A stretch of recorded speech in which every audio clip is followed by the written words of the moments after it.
Assalamualaikum warahmatullahi wabarakatuh. Perkenalkan, nama saya Windy Setiawati, NIM 201850111 dari Prodi Teknik Informatika kelas reguler malam. Di sini saya akan mempresentasikan jurnal saya yang berjudulkan Penerapan Logika Fusi dalam Menentukan Harga Gabah. Baik, di sini yang pertama adalah pendahuluan.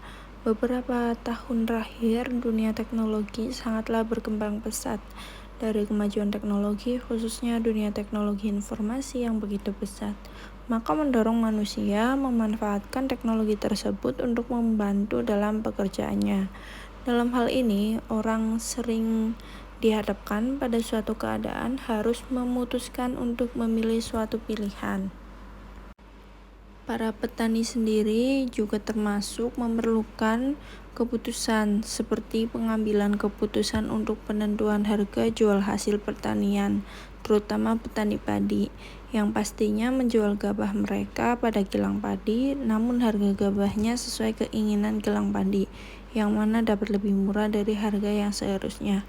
Logika fusi memiliki kelebihan sendiri, yaitu kemampuannya dalam proses penalaran secara bahasa dalam perancangannya tidak memerlukan persamaan matematika yang rumit.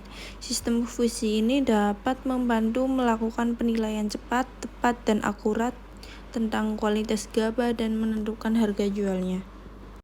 Selanjutnya adalah metodologi.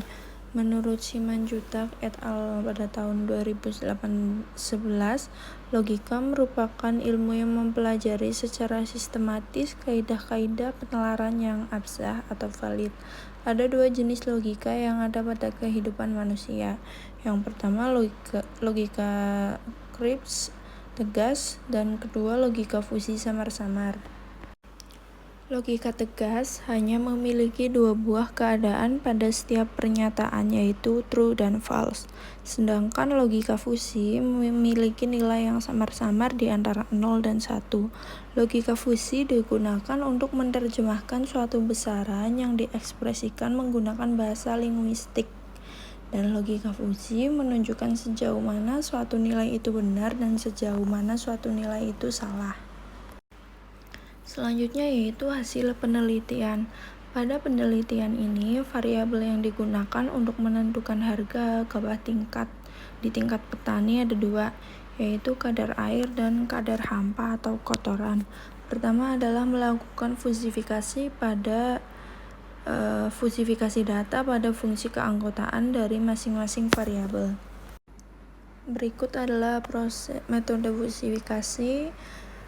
Itu adalah fusifikasi keanggotaan variabel kadar air, dan ada kadar air rendah, sedang, dan tinggi. Selanjutnya ada fungsi keanggotaan variabel kadar hampa kotoran, ada rendah, sedang, dan tinggi. Yang terakhir adalah fusifikasi fungsi keanggotaan variabel harga, yang dimana grafiknya adalah yang berwarna merah itu murah, yang hijau sedang, dan yang warna biru itu mahal. Selanjutnya adalah inferensi fusi. Masalah yang digunakan di sini untuk diaplikasikan adalah gabah dengan kadar air sebesar 19,03% dan kadar hampa atau kotoran sebesar 5,08%. Lalu data dari masalah tersebut dihitung nilai keanggotaannya sebagai berikut, seperti tercantum pada gambar.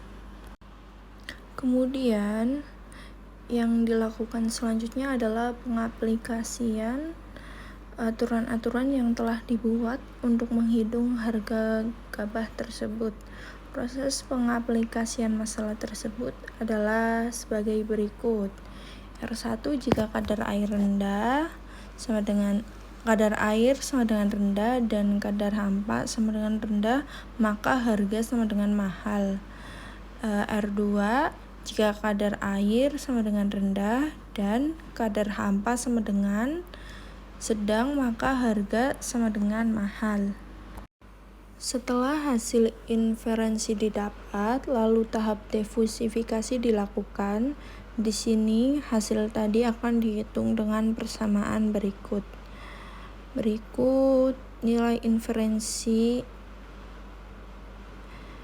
Maka harga yang sesuai dengan GABA dengan kadar air sebesar 19,03% dan kadar hampa atau kotoran sebesar 5,08% adalah 4.951,494,